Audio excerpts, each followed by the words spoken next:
Cukup? Pihak terkait? Saudara Hotman dan saya akan mengajukan pertanyaan. Baik, silakan. Ya, terima kasih. Pak Romo, pertanyaan pertama saya adalah tadi Bapak mengatakan presiden yang baik.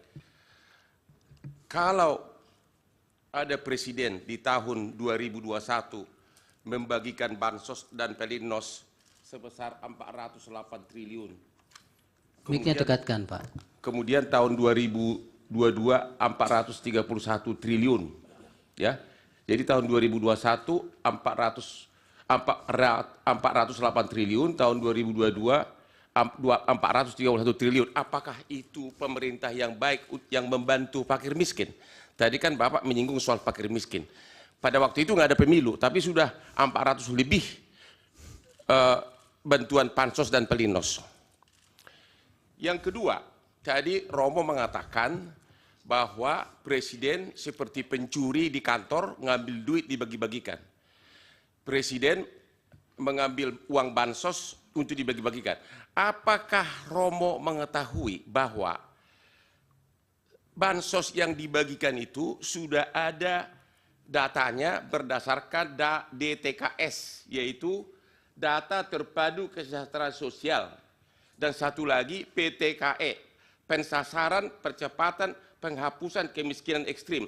Data penduduk itu sudah ada semuanya. Presiden hanya simbolik di awal membagikan bansos sesuai dengan data yang sudah ada di kementerian masing-masing. Selanjutnya dilanjutkan oleh kementeriannya. Jadi presiden tidak pernah membagikan bansos di luar data yang sudah ada, DTKS dan P3KE sesuai dengan data kementerian. Dari mana Pak Romo tahu bahwa presiden itu seolah mencuri dari uang bansos lain untuk dibagi-bagikan? Padahal Pak Romo tidak tahu praktek pembagian data itu sudah ada datanya lengkapnya. Data lengkapnya yaitu namanya KPM, Keluarga Penerima Manfaat. Namanya semua ada di situ. Mohon izin majelis karena ahli bukan ahli bansos atau... Ya, sudah tadi pertanyaan. Sudah. Pertanyaan saya. Pertanyaan Pak Hotman yang kedua juga sudah bisa ditangkap, Pak. Ya, karena tadi Jangan kan diulang-ulang.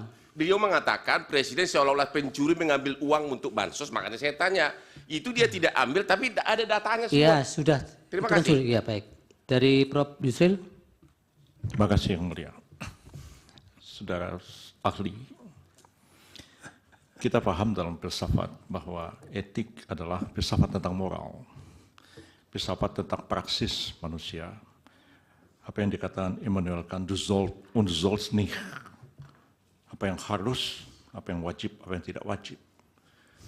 Kan mengatakan bahwa norma-norma moral semacam itu tidak dibentuk oleh manusia, oleh satu lembaga atau negara atau apapun, tapi sesuatu yang lahir dari konsen manusia. Dan karena itu dia tahu mana yang salah, mana yang benar, mana yang baik, mana yang buruk. Kalau kita mengikuti filsafat semacam itu, kita sampai pada kesimpulan bahwa norma etik sebenarnya lebih tinggi daripada norma hukum. Bukankah Aquinas mengatakan bahwa norma hukum yang bertentangan dengan norma moral tidak pantas dianggap sebagai suatu norma hukum? Itu dalam semua teologi yang tentu Romo lebih paham daripada saya. Pertanyaannya, pada sisi lain kita mengenal teori tentang hierarki perundang-undangan, hierarki norma di dalam hukum itu sendiri. Kita mengenal ada norma yang lebih tinggi, yang bersifat lebih mendasar, ada norma menengah, ada norma rendah, ada norma yang bersifat pengaturan-pengaturan teknis. Saya agak khawatir Romo confuse, antara etik dalam filsafat dan etik yang dibicarakan dalam forum ini, yaitu etik yang terkait dengan kode etik yang menjadi kewenangan dari Mahkamah MK, jadi kewenangan DKPP untuk melakukan pemeriksaan dalam satu proses peradilan etik. Etik seperti itu, saudara saksi, agak berbeda dengan etik yang kita pahami dalam filsafat. Dan berbeda konteksnya dalam hierarki norma-norma. Kalau merujuk kepada Kant, merujuk kepada Aquinas, merujuk kepada Ibnu Hazm atau Imam Ghazali, Prof. Yusril terlalu lama. teks di pengantarnya. atas. Pertanyaannya apa? Ya, pertanyaan akan segera. Tapi kode etik yang sekarang ini adalah kode etik yang diperintahkan oleh undang-undang. Dalam undang-undang MK, dalam undang-undang KPK, dalam undang-undang advokat. Dan itulah yang diadili, yang dijadikan dasar mengadili pelanggaran kode etik. Bukan pelanggaran kode etik seperti yang dipahami oleh Immanuel Kant dan Thomas Aquinas. Apakah Roma bisa membedakan antara norma dalam filsafat, norma etik dalam filsafat, dan norma etik dalam pengertian norma etik yang dibentuk atas perintah satu undang-undang yang kedudukannya tidak akan mungkin lebih tinggi daripada undang-undang itu sendiri. Persoalannya adalah, apakah pelanggaran etik dari filsafat membawa implikasi kepada penyelenggaraan negara harus begini seperti yang Romo katakan, ataukah pelanggaran kode etik sebagai code of conduct di dalam norma etik yang dijadikan dasar keputusan DKPP dan MKMK, apakah itu akan menggeser satu keputusan yang didasarkan atas norma undang-undang? Mohon Romo jelaskan persoalan ini. Terima kasih. Pertama, mohon perhatian bahwa otak saya berumur 87 tahun. Berarti belum tentu saya Ya, masih semaksimalnya Romo bisa. ingat semua pertanyaannya. Kalau saya mulai dari belakang, tentu saja bagi Indonesia etika, kesadaran akan nilai sejak permulaan merupakan salah satu unsur yang mempersatukan suatu masyarakat yang amat majemuk. Mulai dari penolakan penjajahan, dari persatuan perasaan kita satu bangsa, dari kesediaan saling menghormati dalam Pancasila. Jadi etika memang amat penting dan tentu juga harus terlaksanakan dalam rangka hukum. Lalu pertanyaan, apakah ada perbedaan antara etika dan etika di dalam rangka hukum? Tentu saja tidak. Tetapi suatu ketentuan etis yang tidak dirumuskan dalam hukum memang tidak bisa ditindak oleh yudikatif, oleh para hakim sistem yudikatif suatu negara itu. Itu menjadi unsur untuk menilai, unsur bagaimana kualitas seseorang atau juga suatu lembaga dinilai. Dibantu kalau suatu bidang merumuskan kode etik.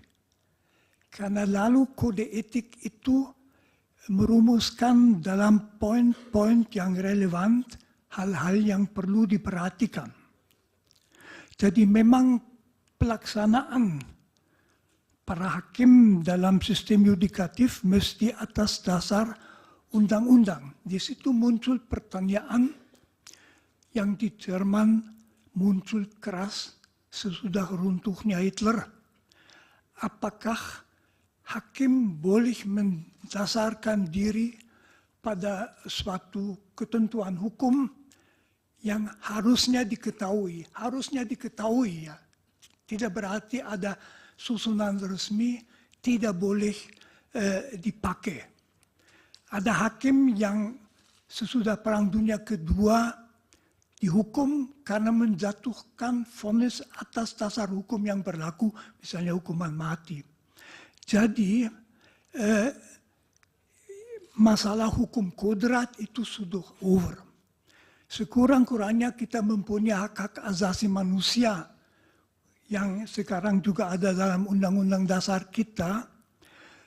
Diharapkan bahwa disadari bahwa etika tidak boleh dilanggar. Bagaimana itu masuk dalam hukum, ini oleh ahli etika tentu tidak bisa dikatakan.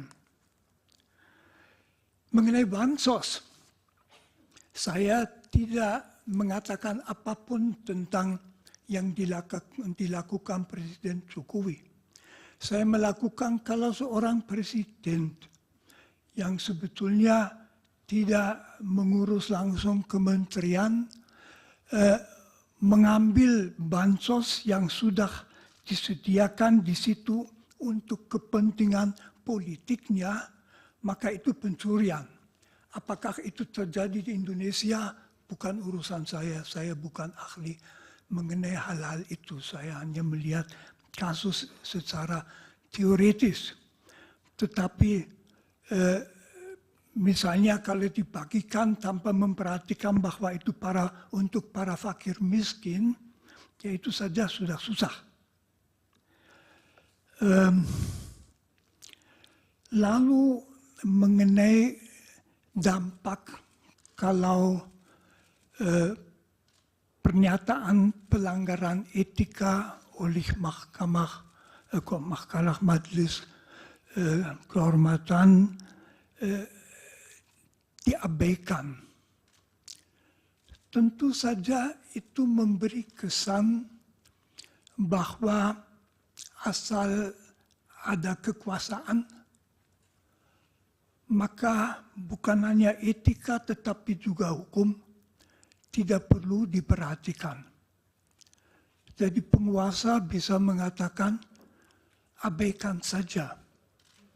Itu dengan sendirinya memperlemah sekali struktur negara seperti negara hukum.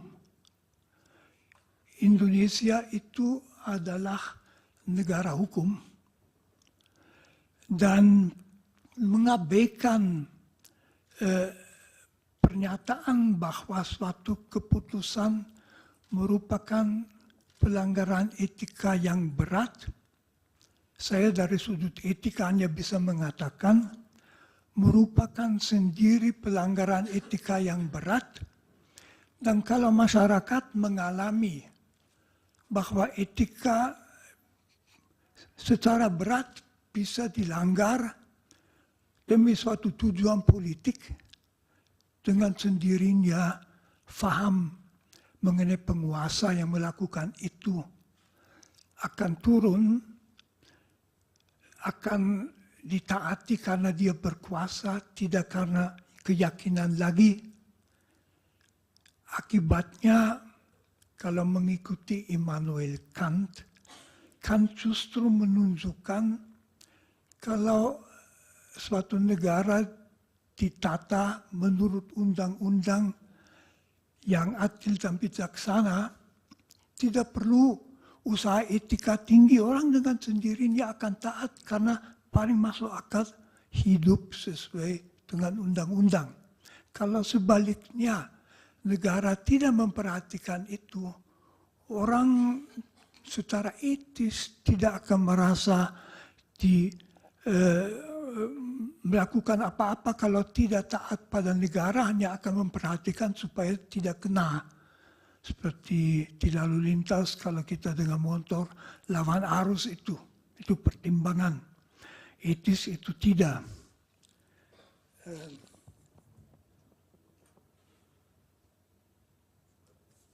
Belum tentu saya jawab semuanya. Cukup, Romo. Waktunya juga sudah habis. Ada satu majelis belum dijawab. Waktunya sudah habis. Ya, tapi dia belum jawab majelis. Iya, itu ahli tidak menjawab juga boleh kok. Oh iya, oke. Terima kasih, Romo.